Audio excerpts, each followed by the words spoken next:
are, different methods are suited for different contexts. So, when we did matching, we said there is no randomized control trial or experimental method available.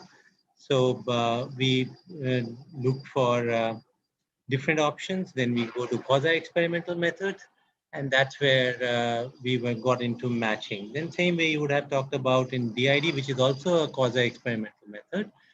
But here we'll just have to understand what is the context. That's where we're going to start. It's a different setting in which we want to do evaluation of some intervention, some program, and the context in which this method is going to be applicable, that is the starting point. That's the first thing we need to understand. So look at policy interventions. Several policy interventions take place at some aggregate level, which will be that, the state of Punjab did something on seeds, or it did something on irrigation.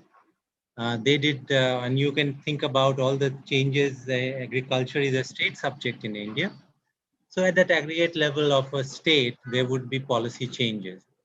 They can also happen at the country level, or they can also happen at the industry level. And this could be there for, or it could just affect a handful of a unit, not like when you have the large data, where there are so many treatment units and there are so many control units. So that is the starting point. The method that we are looking at today is looking at that kind of interventions which are aggregate in nature, which affect an aggregative unit. And so there would be like 1, 2, 3, that always the intervention unit. There will be some policy which is at the state level. So that's the aggregate unit. It's not that so many farmers are affected. All farmers in Bihar might be affected by some policy, like APMC repeal, and farmers in other states would not be affected. So now we have to find a suitable comparison unit, because remember, evaluation is all about finding a suitable comparison unit, right? So for for those who are familiar with Bihar, there was this book that Arvind Das wrote, which was called The Republic of Bihar, because Bihar was so unique. It was like almost like a republic. So for these kind of aggregate units, our job is to find a suitable comparison unit that would be, which we can compare with in order to get some evaluation done of certain program, which could be related to some technology, it could be related to some policy, it could be related to just seed introduction, anything that was exclusively done at some aggregated unit, but not at others. So the usual in the historical way, when you have this situation, what would be the way out of when you're faced with that situation? That there is an aggregate unit that you do some intervention in Bihar, but not in others. That would be what will be called a case study approach. Then people will do a case study, but those will be qualitative case study. So what's going to happen in case of SCM is going to be a quantitative case study. So it will offer you a systematic approach to obtain a comparison unit. That's what the evaluation is all about.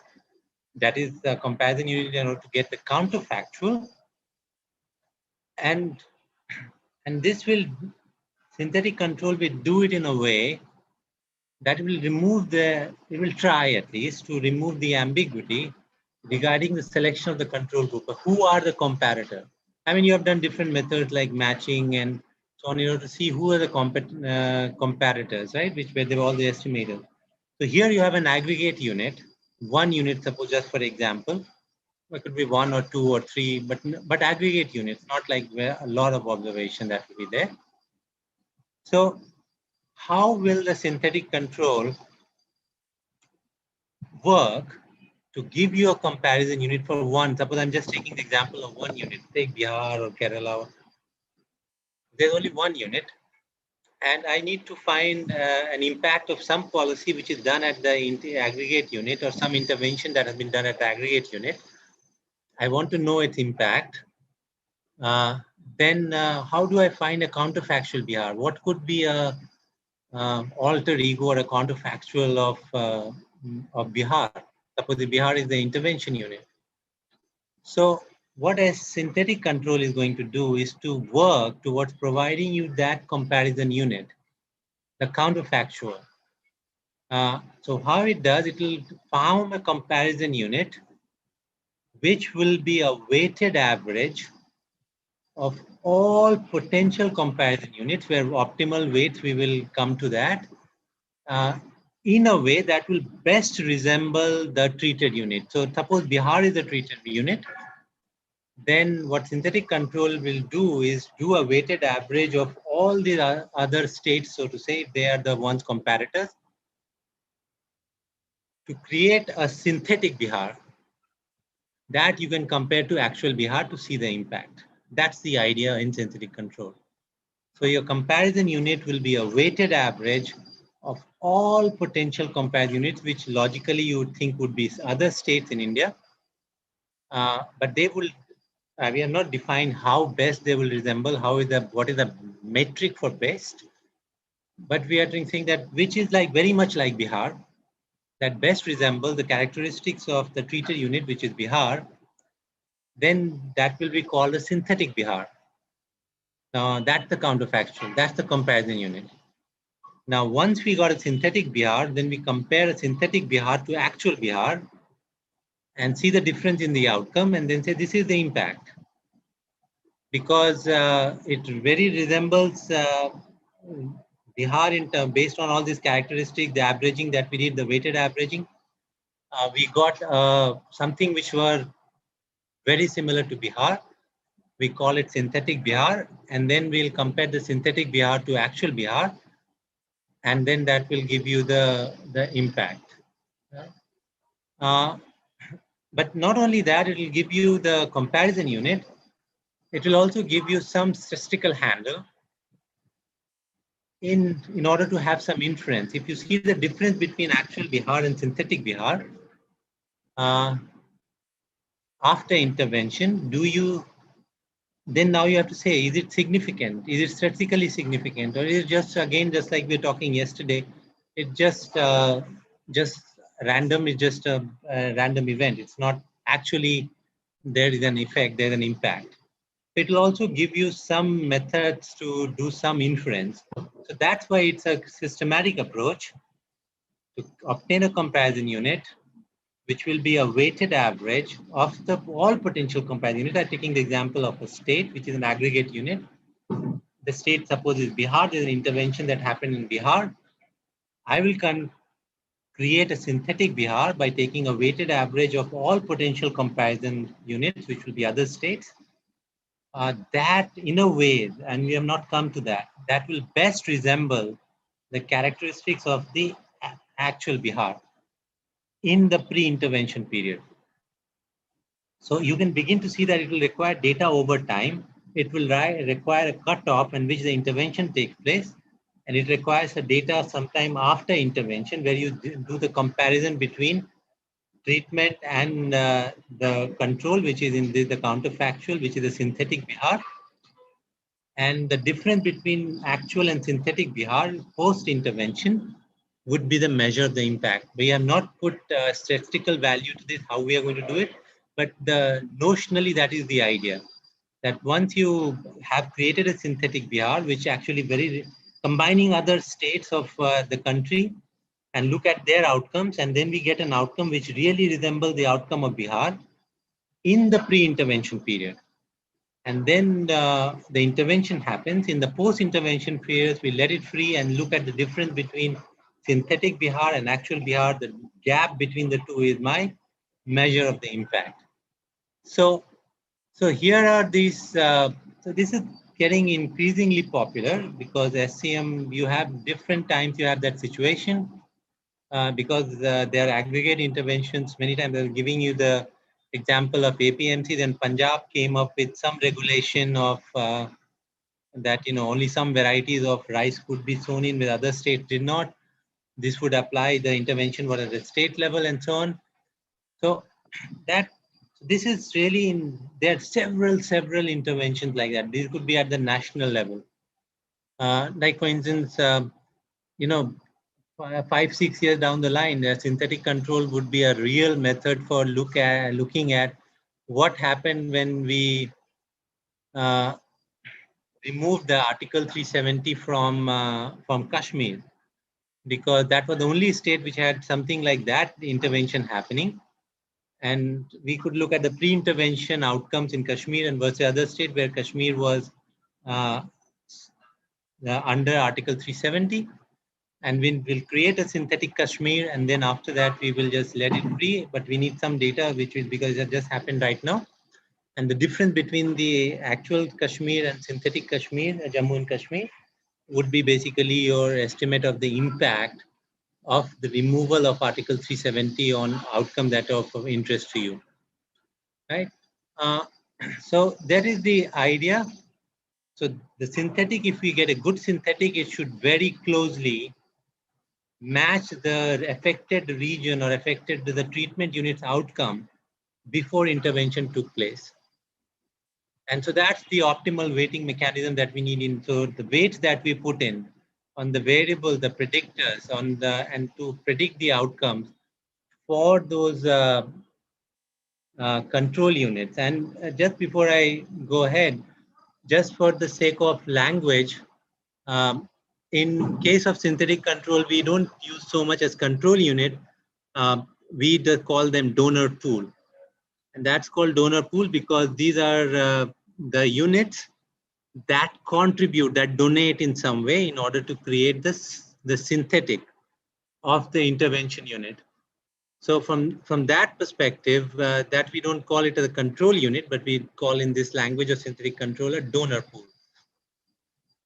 Now, if you look at the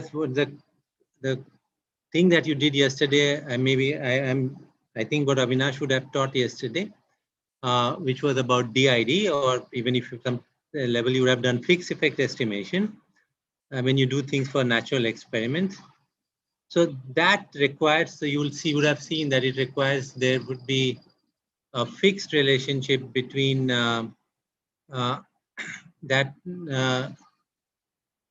between the variables over time, and that we will see that you do not require, and that will be one of the strengths we will highlight.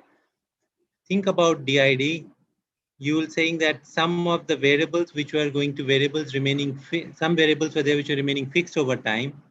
When you did a DID, then those different variables got dropped out. The effect of those variables got dropped out. So time varying unobserved characteristics were not controlled for. Only the time invariant characteristics were controlled for when you're doing something like a DID or a fixed effect estimation. So now, let's just start with SEM. Here are the key assumptions that you need for SEM to accurately estimate the policy changes effect. So first, this should be unique. If there is, I was talking about Bihar all the time, because Bihar had this unique intervention of the repeal of APMC. I know there are other states also had no APMC like Kerala or Manipur or Jammu and Kashmir. But that was the intervention was actually a repeal. Not having APMC was not the intervention. It was actually the repeal of APMC which was the intervention, and that was pretty unique to Bihar. So no region in the donor pool can have a similar policy change. Excuse me. So, and then there should not be. Excuse me. This is really problematic. You people can go inside there. So, then the policy in the affected region cannot affect the outcomes in the donor pool. So these are the things that you require as condition. That's the second condition. Now, third, which we will come to later, which is called the interpolation bias. There is a whole thing that we did on matching yesterday. The matching, the issue is always about what we'll say is about extrapolation bias. Now, interpolation bias, I'm not going to get into it right now, but we will come to it because that's the one going to be the big issue in relation to synthetic control method. And when you're doing matching, the issue is more about the extrapolation bias. So what you're going to now, you'll see that we'll move towards some estimators, which will try to compare or utilize the benefits of PSM as well as the benefits of SCM, the synthetic control, and the propensity score matching to make a mix of those two methods because the one would be affected by interpolation bias, which we have not defined, but like when you, and the other, when you do the matching estimator, you will have the problem of extrapolation bias. So you will trade off these two problems in the matching estimators or in the synthetic control method to do a combination that will give you another estimator, which will be called, it's called a mix estimator of the synthetic control and the PSM. But these are really recent stuff, which has happened only in December 2020. So we'll just flag that towards the end, but that we will see that is there. Once you have these are the assumptions, and the values of those variables for policy region cannot be outside any linear combination of the values of the donor pool.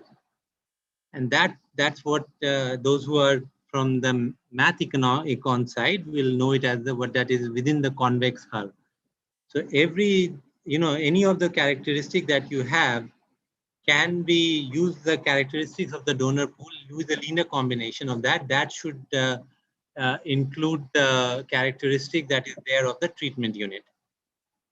And that actually is the basis of interpolation bias, because if you could have characteristics that are like, if you look, suppose as characteristic is age. So you can have a 70-year age and the 10-year age, and you can do a weighted combination of those two and trying to proxy something in around the middle age group, which is 50.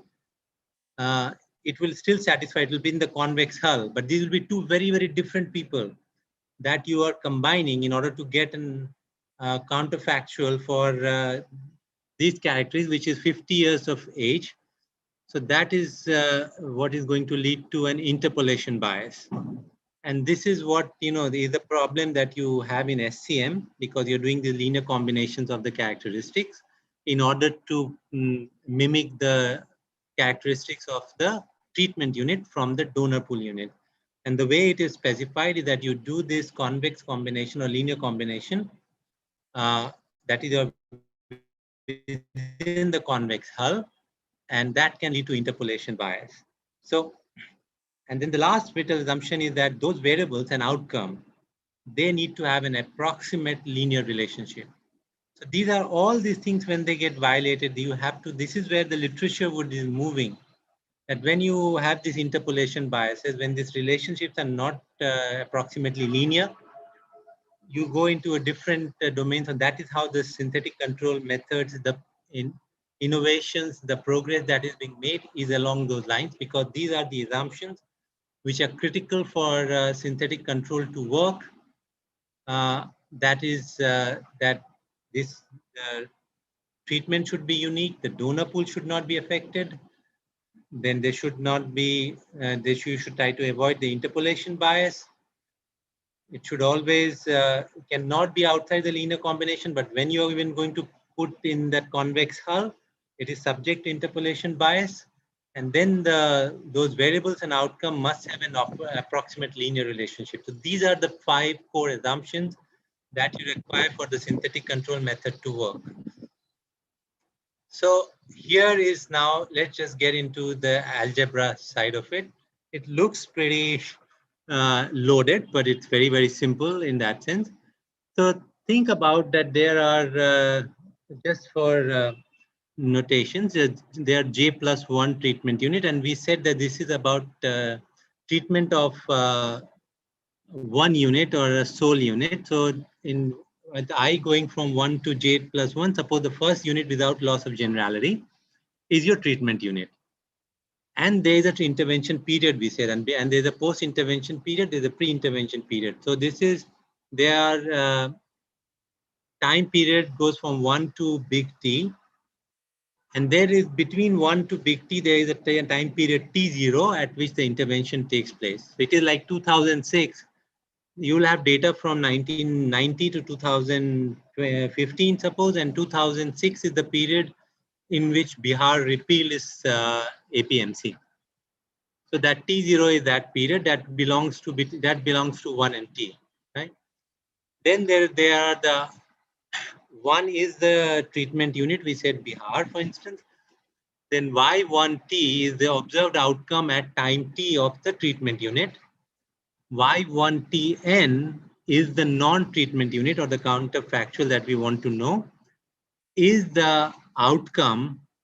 So what are you going to do? You have to compare the outcome of the treatment unit to the outcome of the control unit. In this case, the unit which is a weighted average of the donor pool, which gives you synthetic Bihar or synthetic unit.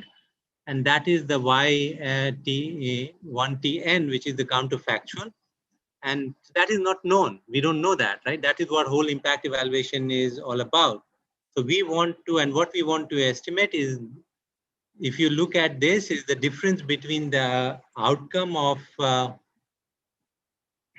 the treatment unit from the synthetic, that is the counterfactual. So, and if you see that the here for this difference that we are estimating is only for the period which is from T0 plus 1 all the way to the T, it is post-intervention period. Pre-intervention is used to find the synthetic. After post-intervention, you don't do anything. You just let the measure the difference between the actual and the synthetic. And the difference is your assessment of the impact. And this ZIT, Z1T would be the characteristics of all this. So if it Bihar, it will be the land size, the number of farmers or the population, all that characteristic that matter for outcome, just like you do in every impact evaluation. Those will be the characteristics of, that's the characteristics of the treatment unit. And if you go to the donor pool, it will be, now this is something that I want you to internalize. The donor pool, if you see the characteristic that we have put in is that all this ZIT, which are the characteristics of the donor pool at I unit, I not equal to 1, which is, that means they are all donor pool states. But there is also YIT. So that donor pool also includes previous outcomes. So the donor pool is not, does not comprise only the outcomes of the states which are non-Bihar. It will also have the outcomes, not only the characteristics, but also the outcomes. They could also be used in order to proxy the outcome for Bihar, which is your treatment unit. So then what you can do that if you have a weighted average of these characteristics, then based on that, you can get weights such that if you weigh all the outcomes of the donor pool states, then your outcome of Bihar could be a weighted combination of the outcomes of all these donor pool states, where the donor pool state have a characteristic which is a combination of the characteristics of the other states. And so that is what you get as the impact. Then if you combine all this, would be with what I'm calling as alpha, would be the Y1T, which is the outcome of Bihar. That is because it's index 1 at time period T. And if you look at the right hand side, is from T0 plus 1 to T. That means it is post-intervention period. Minus this, what you get as the weighted outcomes of the synthetic. The difference between the two is your impact.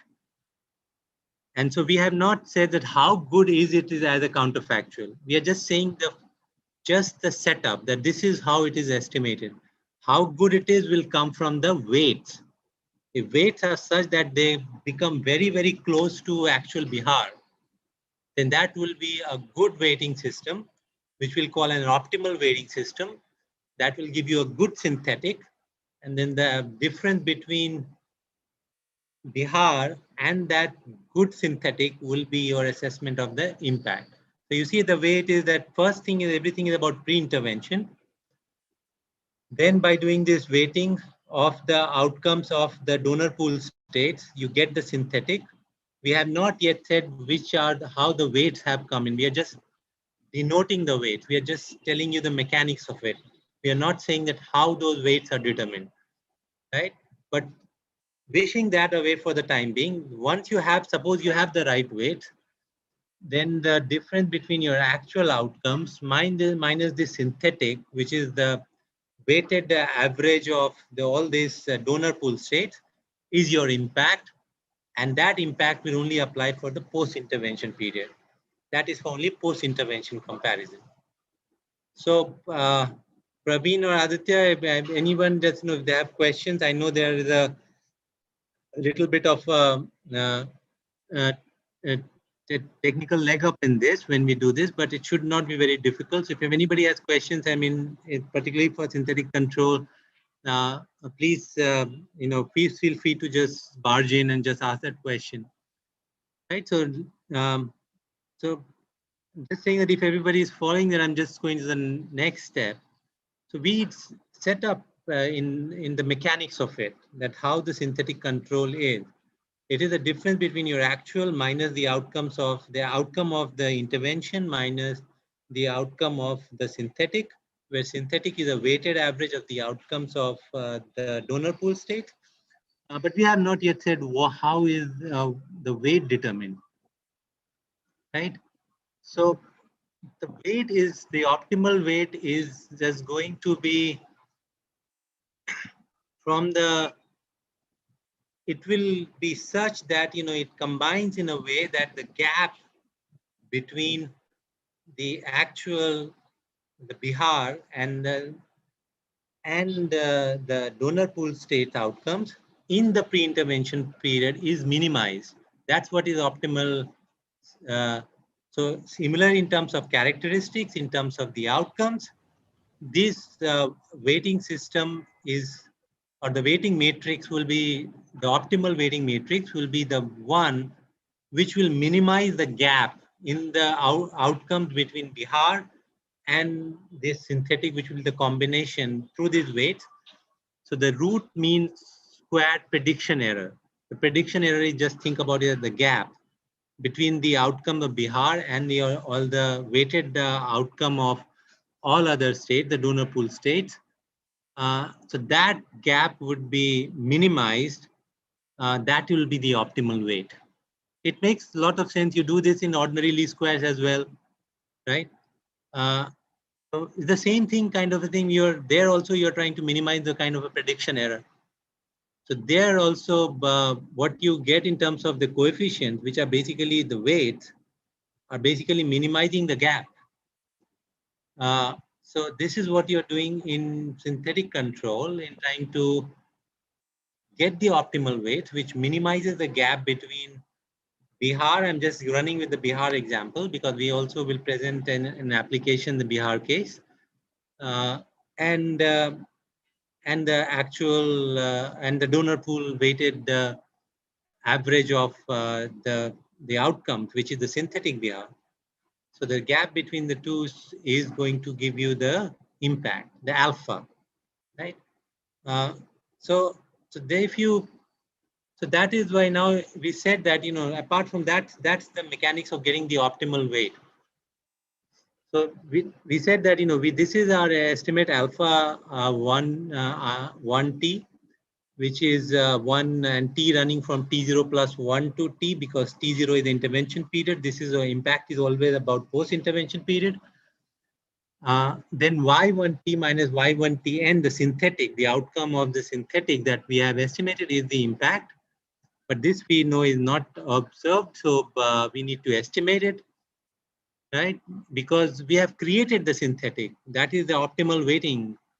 But we are interested in the impact. So So we need a measure of y1tn, but how do we?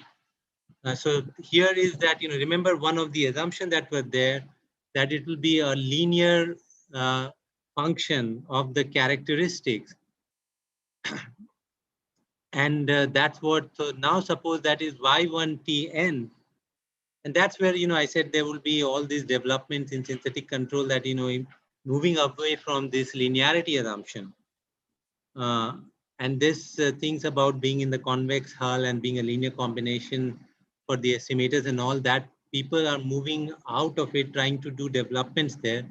But at the baseline, that is how it is, that if you, so the outcome of for the synthetic, which is y1itn, is specified as a linear function, which is, see, if you go by this, is delta t plus theta t I mean z are the characteristics, right?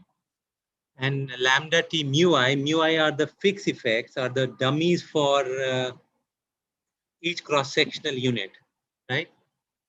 Plus epsilon it. Now, just to tether your brain a little bit, you have seen this very recently yesterday, but with a certain one difference. This is the equation that you would have seen in your DID. The only thing that and the only difference that will be there from your DID equation when we are trying to use the counterfactual, trying to get through the DID system, which Avinash would have taught, I guess, is that lambda would be without a t subscript. It will be time invariant.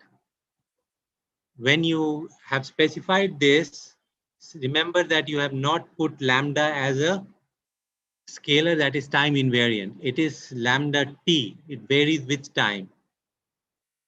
So the common factor, which when you do DID, it will be lambda, because that's what you do in DID. You drop out the factors, unobserved factors, which are time invariant. In DID, you are not doing that. This is a vector of unobserved time varying common factor. This mu I is I dependent, that is a factor at each unit, right? So it could be like if there is a say storm that for all the units, but that in a DID world will only be time invariant that you can take care of. So when you come to DID, here for the counterfactual is specified as a linear function of where lambda t mu I, that means the important thing is lambda t. It is a subscript t is there, that is the vector of unobserved time varying common factors, right? And so if you look at vector of unknowns, unit specific factors, mu I, delta t is time specific, but this is lambda t is the big difference that you're going to get from DID. And that's why I'm saying that at the beginning, I was saying that, it is a bit of a progression in some ways that, if you think about that, what you're doing here and what is in which dimension it makes an improvement from DID. Apart from that, the setting is very different, that you have only one treatment unit or very few treatment units. So you also have the fact that you only take care of the time invariant unobserved characteristics or common factors. Here you take care of time varying unobserved common factors. So if you, that's why I say if lambda t, you take out the t subscript, put lambda, and just go back to what Avinash was teaching, you will find the equation similar as there. So this is a big leg up from what you did in DID, right? Now, think about all the algebra, just forget for the time being. Just try to understand the intuition. So if I am just making a claim that SCM takes care of, DID does not take care of time variant unobserved characteristic, because we specify it like that. then we are saying it takes care of time varying unobserved factor. So what Abadi et al., which is Abadi, Diamond, and Heinmuller, 2010, which actually revolutionized the 2010 paper, revolutionized the synthetic control literature, because they also wrote the code for it in Stata also, they wrote it in other programs in Gauss and so on. Then it just became so much easier to do it. It's really like one line command in Stata, you can do it. But the idea is that the way the synthetic control had started in 2003, which was Abadi and Garden-Zibal, which was the 2003 paper.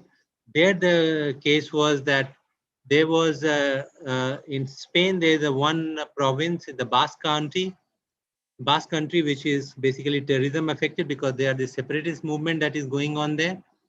So they wanted to know what was the impact on of the economy of Spain because of that terrorism and it happening in Basque Country. So they created a synthetic Basque Country. That was the first paper that was done on synthetic control in 2003. And then they compared the actual the actual Spain to the synthetic Spain. And then they say that this is the impact of Basque Country terrorism. So now if you try to make a claim that this is going to control for unobserved characteristics, just understand it intuitively.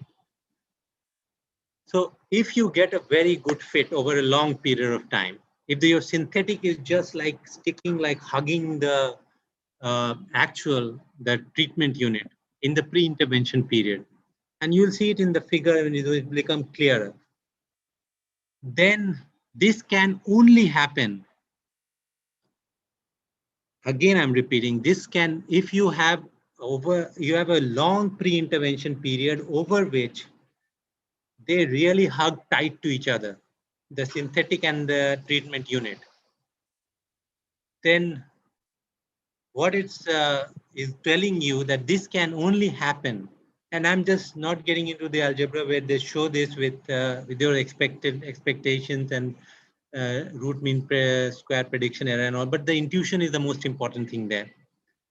If you have a very tightly hugging, very, very good fit in the pre-intervention period between the synthetic and the actual Bihar, suppose, just for example, for a long period of time, it can only happen if you have taken account of the unobserved factors. That's how this thing actually is the intuition.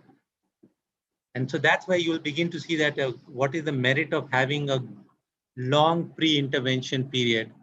Because if you get a good pre-intervention fit for a long period of time, you get really confident that you are also accounting for unobserved factors when you're looking at this. So what are the steps now? Let's just summarize before we get into doing this.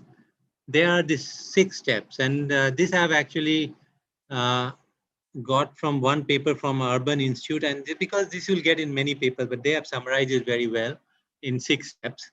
So which I've drawn from this Gott and McCallan, this MNG. So that is a 2017 paper. So, and I'm putting it specifically as a step, and you will begin to see that what we're doing in PSM was basically we were saying there's a pecking order, and the first step is just to get your X variables or the predictor variables. Right, so that's the same place you're going to start in SCM as well. So you look for the predictor variable, the characteristics of all the treatment unit and all the donor pool states that you'll think would affect the outcomes, both before and after treatment. Now, there would be, and I'm saying that the second one is to determine the pre-treatment year range over which the predictors will be average. And I'm making that point because many times when you look at these characteristics, they might not be available for many years in the pre-treatment years and all. So many times you might have just 2-3 years. So you will just have to give the range in which the characteristics will come from. and you'll say that, oh no, from that fraction of time the characteristics were available, so we can average it from that level and use those characteristics for pre-intervention matching. We have already spoken that a longer pre-treatment year range is better than a shorter year range, because you can control for, if you get a good fit, then you can claim, and you can rightfully claim, that you have also accounted for unobserved characteristics, which you cannot do in a DID, or there are many different estimators. Only when you have a randomized control trial, you will be able to control for unobserved characteristics in a robust way. And remember that lag values of the outcome variables are also among the predictors. It's not only the characteristics that are there, because lag values often predict the current uh,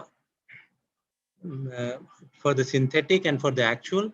They do a very good role in predicting. So lag values of the outcome variable will also be a part of the predictors. Okay.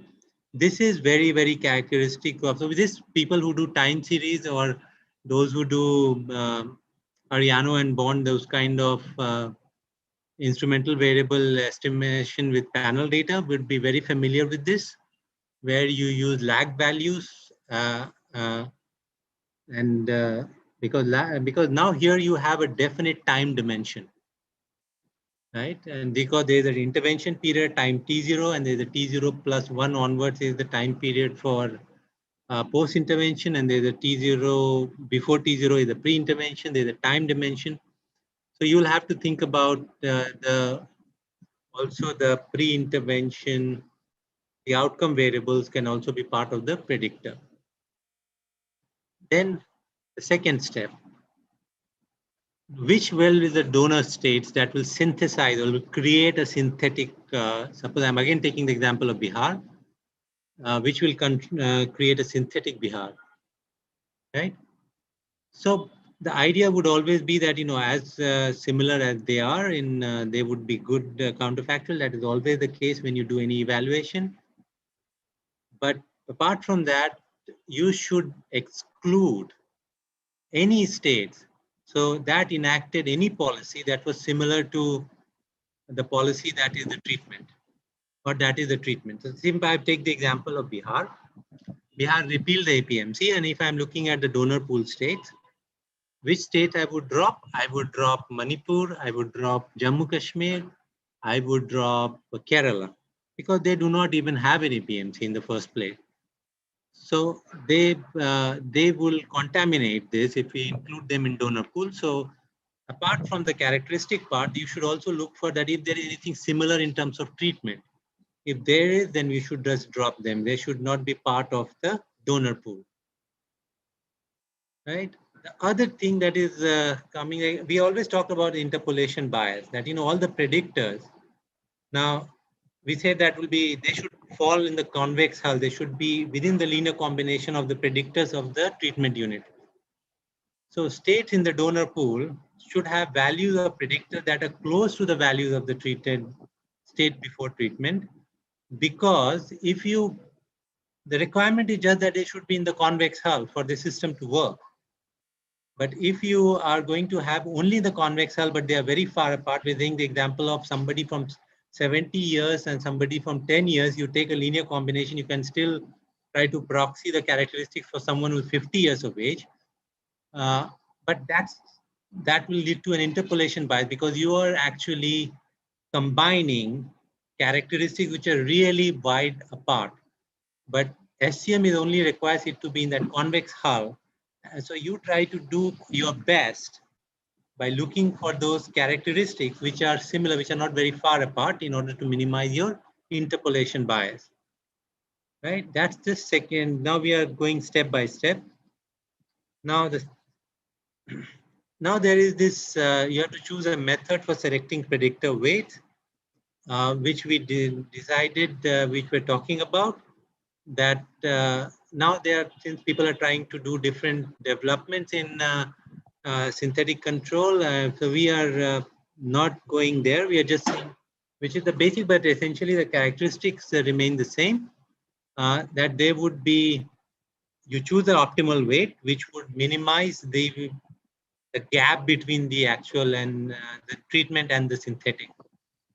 So those optimal matrix, the weight matrix, will be such that will minimize the root mean square prediction error.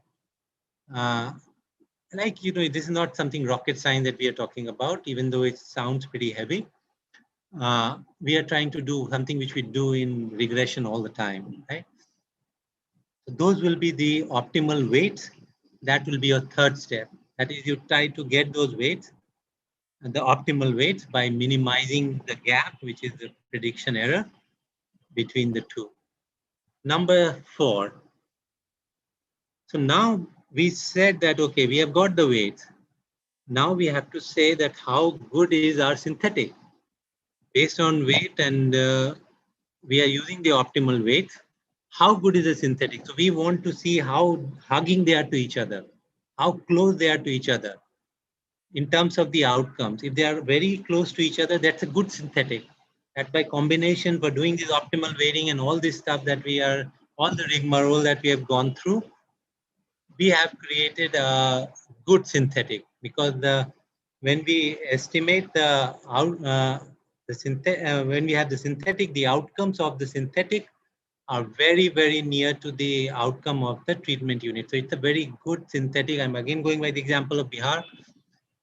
If I get a very good pre-intervention fit, if I get a very close match between the output of uh, the treatment unit and the synthetic, then it's a very good pre-intervention fit. It will be the good synthetic, right? This will, you don't have to do all that, because I'm just gave the example of Stater, the synth package, synth process, synth package in Stater just does it for you altogether. They do the optimal weighting and minimize the root mean square prediction error to give the matrix and then get you the synthetic, right? Uh, and remember that you also have to put in the lags of the outcome variables, just to remember, because those play a very important role as predictors when you have a time dimension. Now that's the step 4. Now, once we say this is a good synthetic that we have created, now we look at, and then we let it free. It's like the song in Frozen, right? Let it go. So after that, you just you let it go. After in the post intervention, you don't do anything at all, and that's one of the other strengths of synthetic. You have no control on what happens in the post intervention, because you look at you are not trying to estimate anything in the post intervention. You just have estimated the synthetic in the pre intervention period. If you have estimated a good synthetic, then you've got a very good match between the treatment unit and the synthetic. In the post intervention, you let it free. And you, as an analyst, as a researcher, you are not playing with anything in the post intervention period. So this is where you people would say, as a strength of synthetic control, that they actually control for the analyst bias, because they do not do anything in the post treatment period. The post treatment period is just let free, right? So now once you have got a gap, suppose in the post intervention period we see that there is a gap between the treatment unit and the synthetic, and we'll see that looking with figures, you'll see that how um, easy it is to see it and how illustrative it is. I went through a lot of these kind of derivations and this thing, because it was important to understand. But what you're going to get in the post-intervention period, you just look at that gap, right? Now, but how do we, suppose we see a gap, then how do we know that whether this gap is significant or not? Should we just go home and say, oh boy, this is big gap, so this is actually having an impact? Will that be legitimate? Will that be correct to say that there is an impact? If we see a gap, if we don't see a gap, then maybe life is easier. But now you begin to see we talked of all these good things about SCM. Now you'll begin to see where the flip side comes. This is only one treatment unit, right? Can you now do any standard error based evidence or inference? You cannot. In standard errors, this is the, you look at the variation, right? And that gives you the standard error, and then that's how you do the hypothesis testing, you do the testing, you do inference based on that. But what you have is only one treatment unit or maybe a couple of treatment units. You cannot have any standard error based inference. So how do you do any hypothesis testing? So again, you would have seen you have done some part of it, though it is not like a single treatment unit in DID, which is something like which in DID for robustness people always do. They call it falsification test. In the language of SCM, it is called placebo test. So the idea is now what you do is that you have an intervention unit. Now you start randomly giving intervention to all the donor pool states one by one and see that how does the outcomes come out.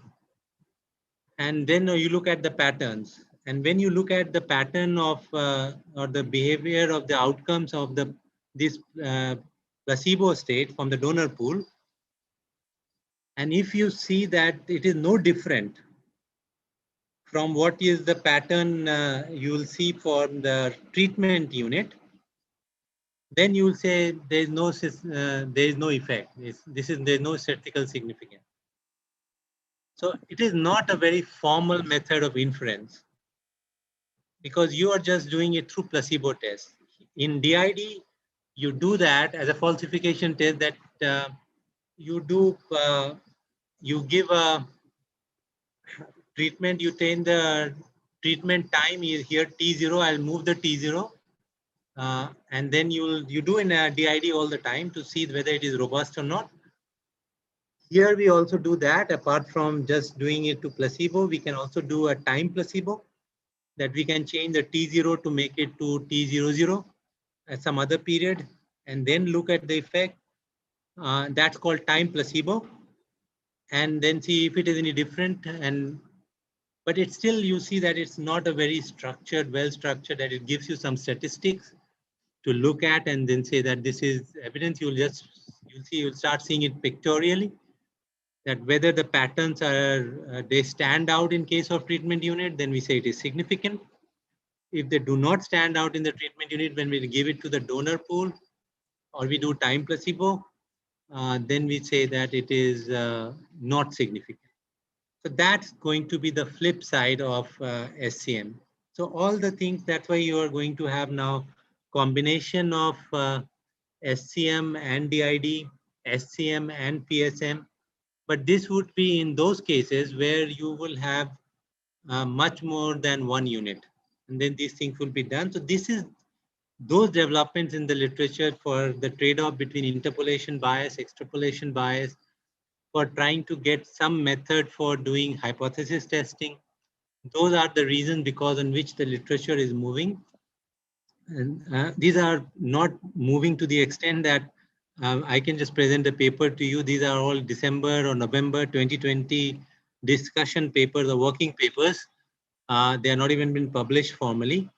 But that's the direction the things are going right now. They have not even applied to some real world example. They are just doing it through Monte Carlo simulations, showing that the behaviorally it really works and those things. So, but that will be the course that will be there because I'm trying to see that what are the issues that are there in SCM on the flip side, right? So what I'm now going to do, and I'm again going to pause in the sense that if anybody has questions, I hope it is not very loaded. And it's like it's very complex in some way because it's actually at the heart of it is pretty simple. Most of it is you do in DID, you do in regression. It's just structuring in a very different context when there's only one or two or very few treatment units. And sometimes this kind of method also required for when your outcomes are like that, which are aggregated. Suppose you want to do something and you want to know what is the impact on inflation. Inflation, you're not going to look at by household survey. This is a more aggregate unit phenomenon, right? So, so these are the things that where this method would become really, really useful. So now, lot of literature started in economics, but there are a lot of other disciplines are now using it. Lot used in finance, lot used in public health, lot used in uh, this what do you call that? Political science, lot used in criminology. It has been just is really popular method because such kind of contexts arise all the time. And other time you would just do a qualitative case study. Now these are quantitative case studies. So I'm very briefly, I'll try to show you some examples. You'll see the working of this SCM. So one of the paper that this is in European Journal of Political Economy that we wrote actually, it's about some labor reform that Germany did. Uh, and we wanted to see that what was the effect on employment, what are the effect on labor force participation. You know, Hartz reforms, I mean, you would not, most of you would not have heard of it. Hartz was CEO of Volkswagen, who was, because they thought that people were not having an incentive to participate, and there was a lot of unemployment dole that was given, was people were just dropping out of the market. So people were not even looking for job. And then there was a lot of issues that the crisis happened and so on, so which was affecting. So he was entrusted with bringing in reforms so that German labor market could rebound.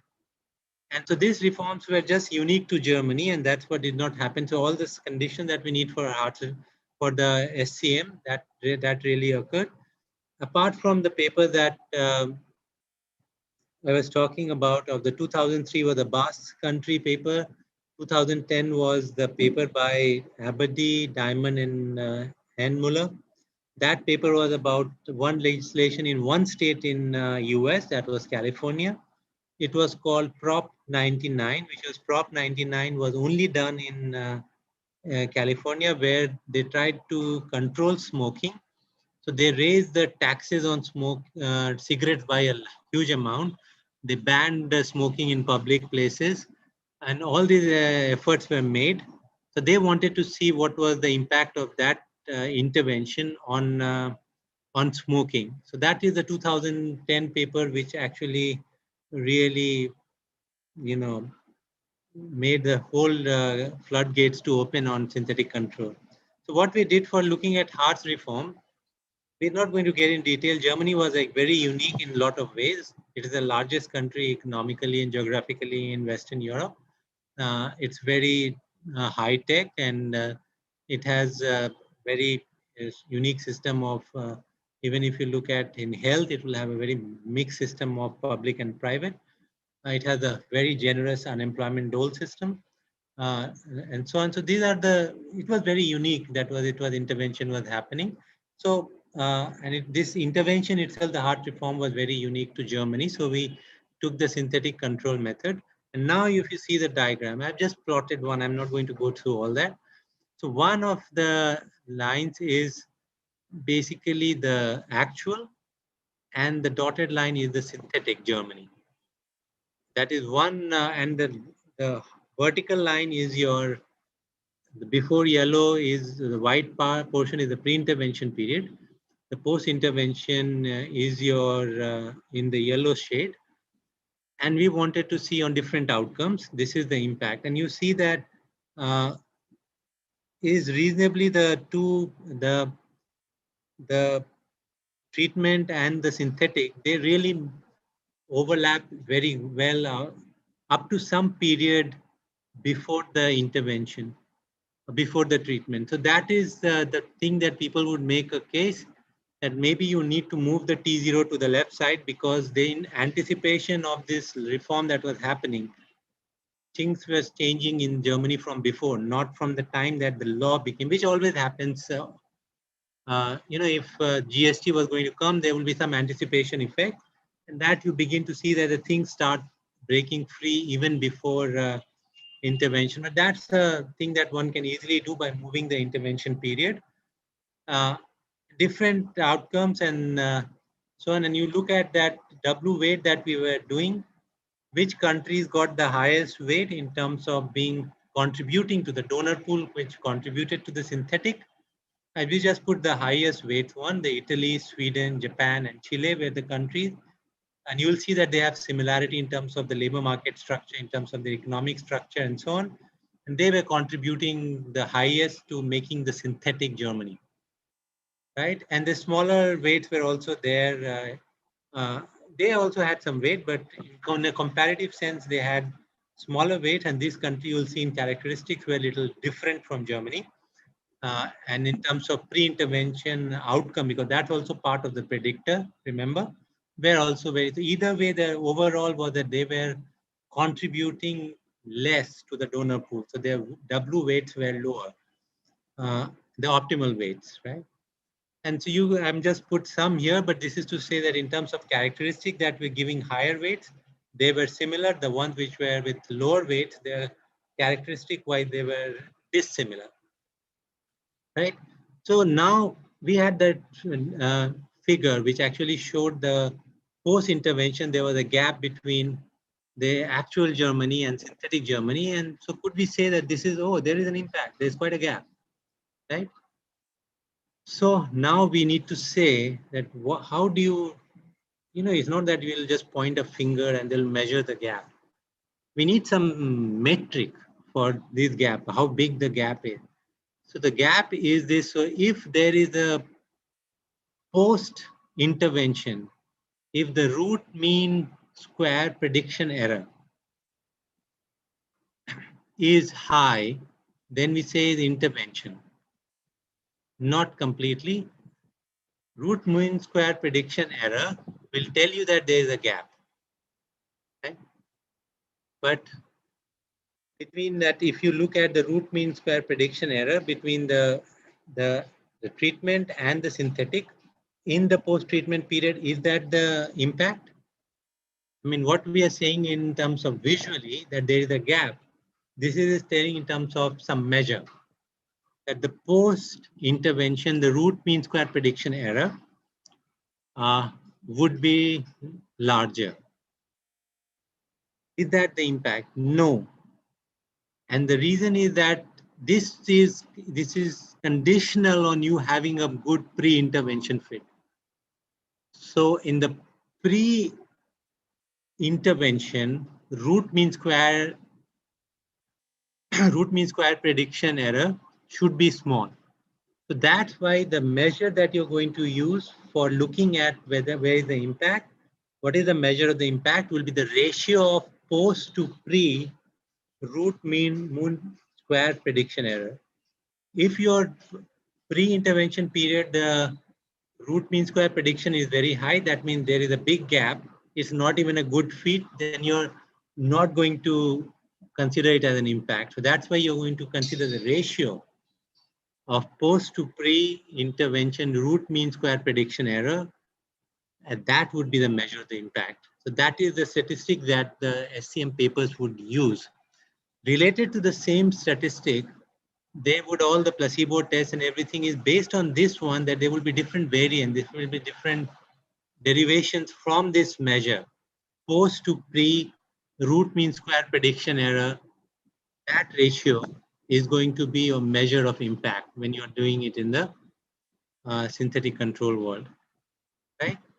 So all the placebo tests, and if you run it for all this and then you look at the rank.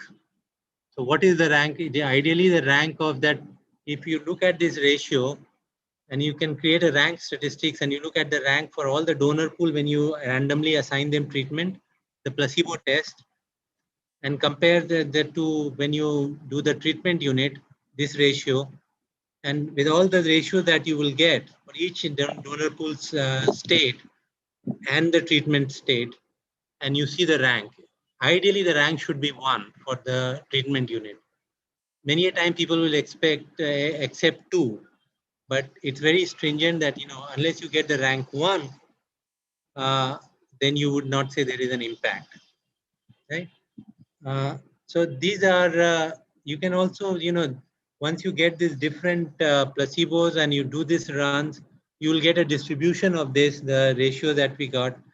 And then you can see you can put an artificial distribution to it and then generate a probability of uh, this ratio being higher than something, a critical value for getting, and then you can generate a p-value.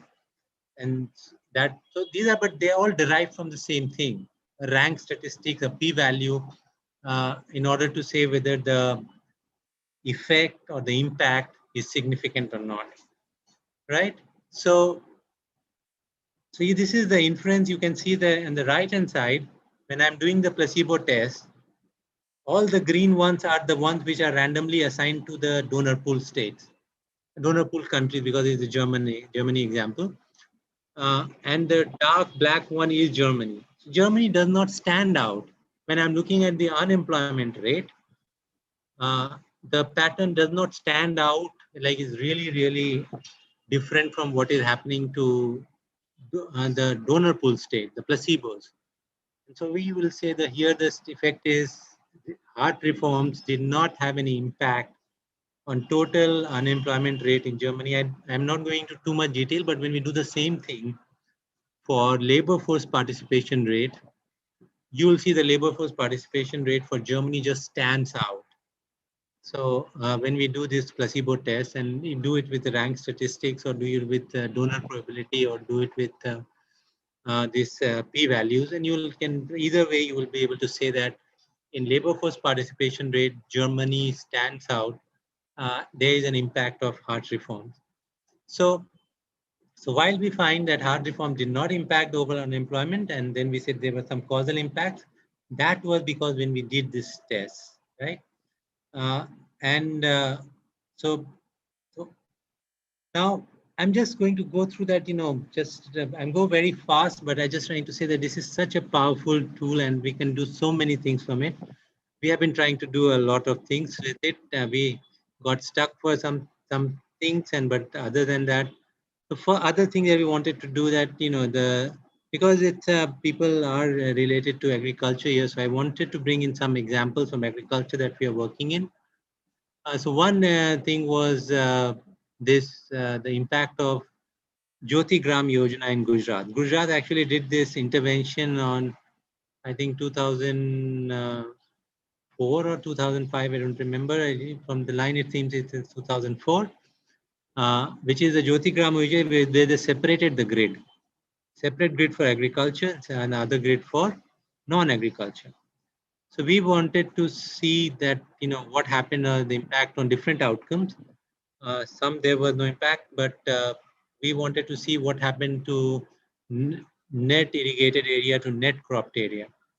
Again, the black one is your actual Gujarat, the green one is your synthetic Gujarat, and you see how good the fit is in the pre-intervention period. You can't even distinguish between the two. But again, there's a little bit, just like maybe a year and a half, or a half year before, you see there's a decoupling of the actual and the synthetic Gujarat. There must be again some anticipation effect. And you do find a significant effect on this thing. And we have not really published this paper for the reason that, there's a problem with the data, and anybody who's in the audience and has some suggestion, that would be really, really helpful. That would be the side benefit of giving this talk. So this irrigation data, if you look at the government statistics, they are just, for Gujarat and a lot of other states. After 2008 and all the way to 2014 or 15, the same data, the share of area irrigated and all being repeated over and over again. Same data. And we have tried, written to the ministries, written to statistical agency, written to MOSPI, trying to say that there is a problem with the data, and we haven't got any breakthrough, but that is why this paper is stuck. But these are kind of an interesting things to see. The other thing we did was, which I've been talking about throughout, is the APMC reform repeal, which was done uniquely in Bihar in 2006.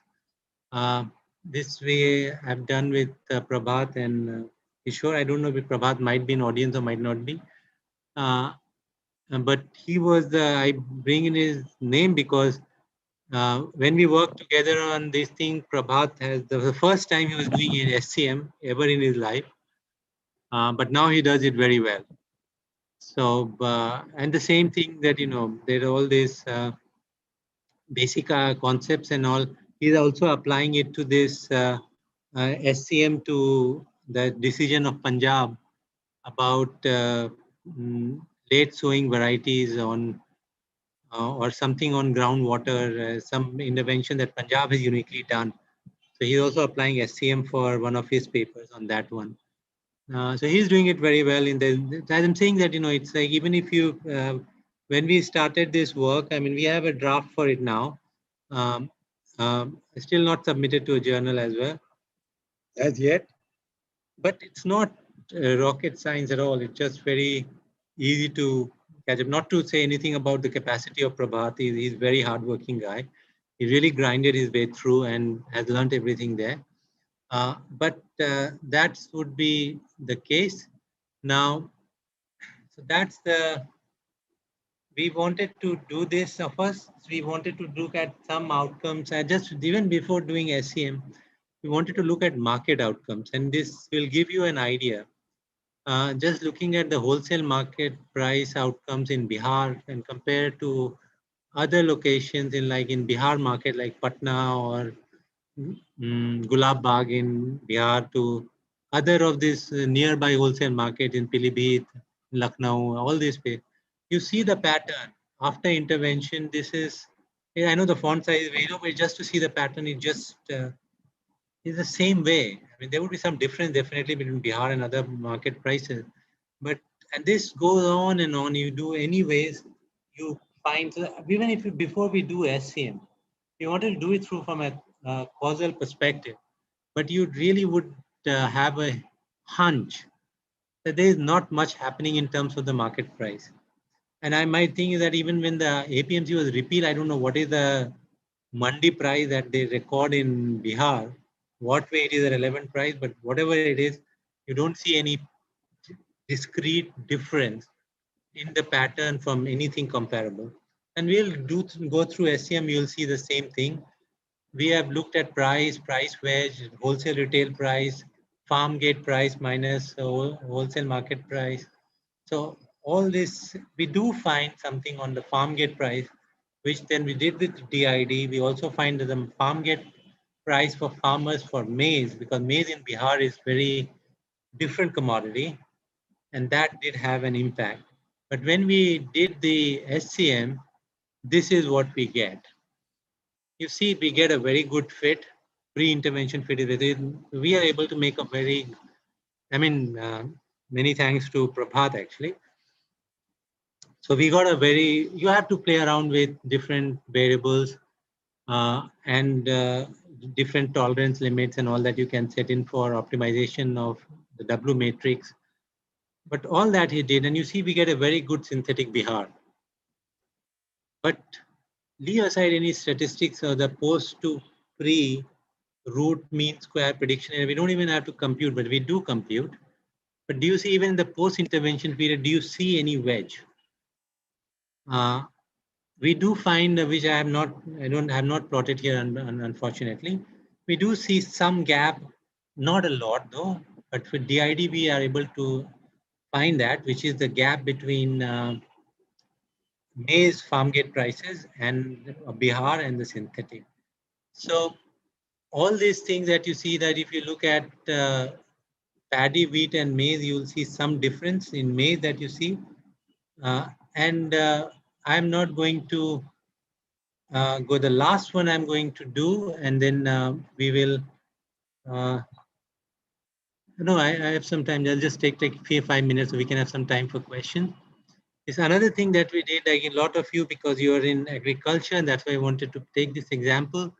When India became a signatory to TRIPS, the trade-related intellectual property systems in the WTO, India moved from a process patent to product patent largely, but the main three industries that were affected, which were doing this change, were pharmaceutical, agrochemicals, and food processing.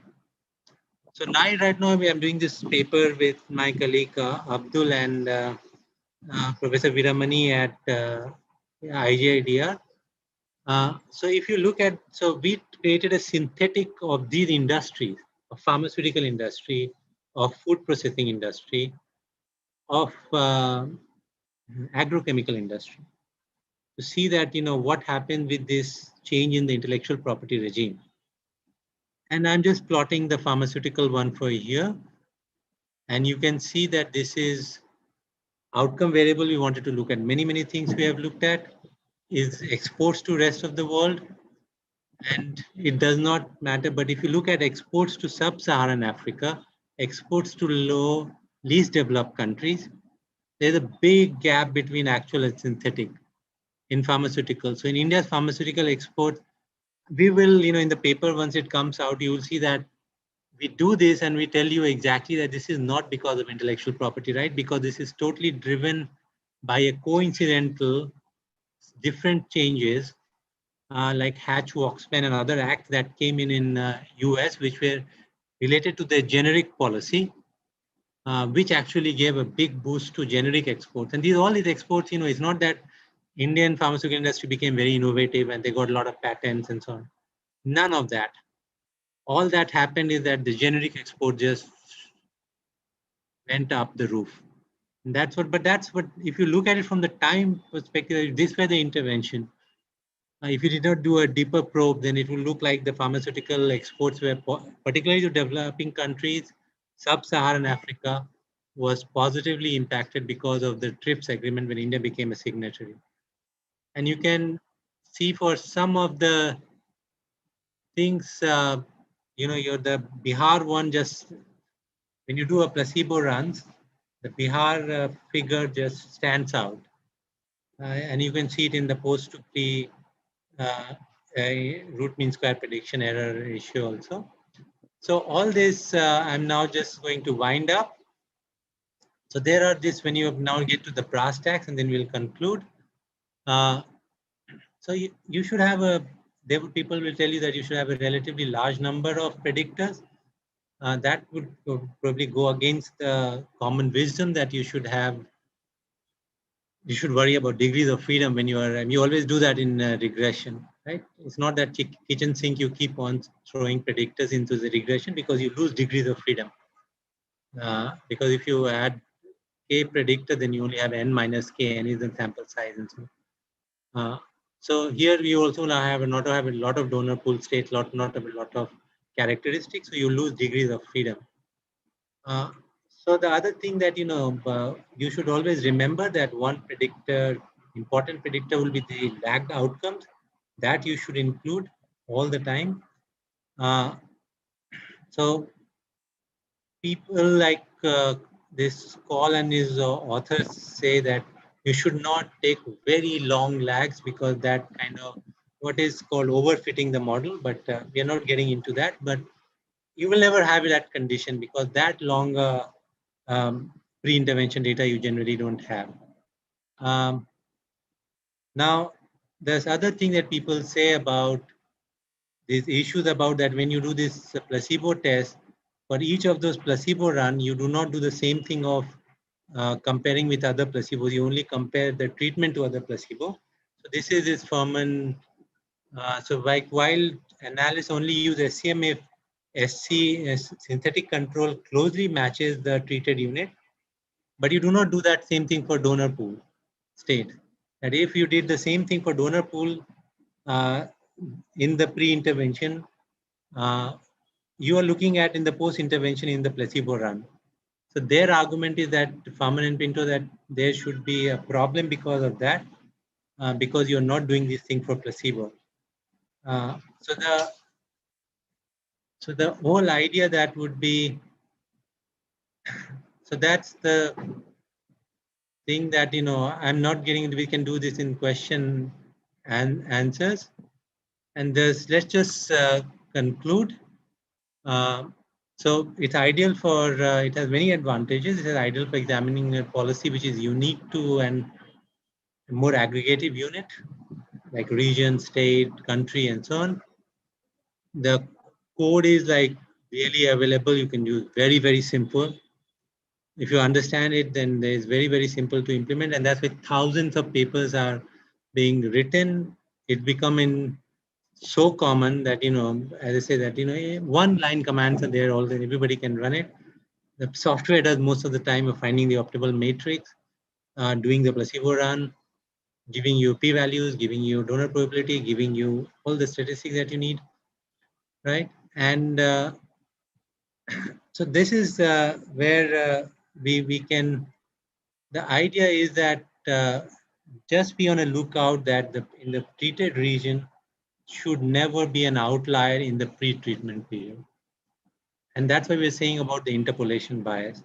So less of the way the literature is moving in SCM, trying to do combination with DID, combination with PSM, just to try this, minimize that interpolation bias. Where, and a lot of it but right now, if you do SCM to this level, that's where the state of literature is, that's where the acceptability from the literature is, and that's where the research would have no problem with what you do. If you do it correctly, there would always be issues about what have you used as predictor, what is the time period you have used for pre-treatment, what is the statistic you are using for saying impact is significant post-treatment. Those issues will always be there. But so from yesterday's experience, where I was just little ashamed, I really went overboard in time. So I just wanted to be, I promised to myself I'll try to be within the time. Hopefully Praveen or yeah, if so I'll stop here, and if there are any questions, please feel free. And Dr. Roy, we have 5 minutes more time. If any students have questions, they can unmute yourself and you can ask a question. Meanwhile, there are two questions in chat box. I can read it for you, sir. The first yeah. one is, should it be a one-time intervention or can we use it for something that happens recurrently? Uh, yeah, so these are the whoever asked the question, let me just congratulate you. You're just little forward looking, or you have like a foresight, because this is what when I was talking about all these 2020 papers, right, the working papers.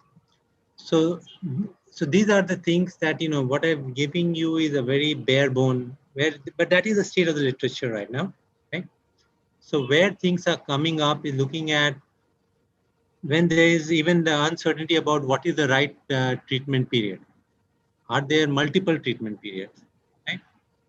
So these are the directions in which the literature is moving. But unless the statistics, unless the inference methods, right? Right now they are all done with some Monte Carlo simulations and all that. These things are done, right? Or they are tried to be combined with other estimators. Then you need to have larger, bigger data set. If you combine with DID, if you combine with PSM, these are not one treatment unit. There are many treatment units, right? That's a whole different setting altogether. So right now, with multiple periods, what you will do is you'll keep on moving the treatment window, right? But other than that, you're saying that there are multiple interventions, then you will have to do this, which are called phase-wise SCM, right? You will do for one treatment, and then you say this is the impact of this treatment, and then the second treatment is that treatment plus this treatment, or so that is the way you. But that kind of things people have done. But as I said, that a lot of these kind of the statistics of it, the econometrics of it is not well established. It's still evolving. So, so many congratulations for being little the perfect foresight person here. It's that's where it's evolving. Yeah. We have one more question from student side. That is, for an infrequent shock like a drought, should we go for an interrupted time series analysis or a synthetic control? So you think about that. It all depends on your context, right? So if your context is that, okay, this is a drought that only affects, say, Maharashtra, right?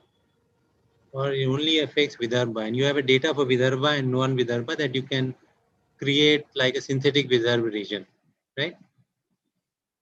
Uh, and you're interested in your outcome, which is aggregated.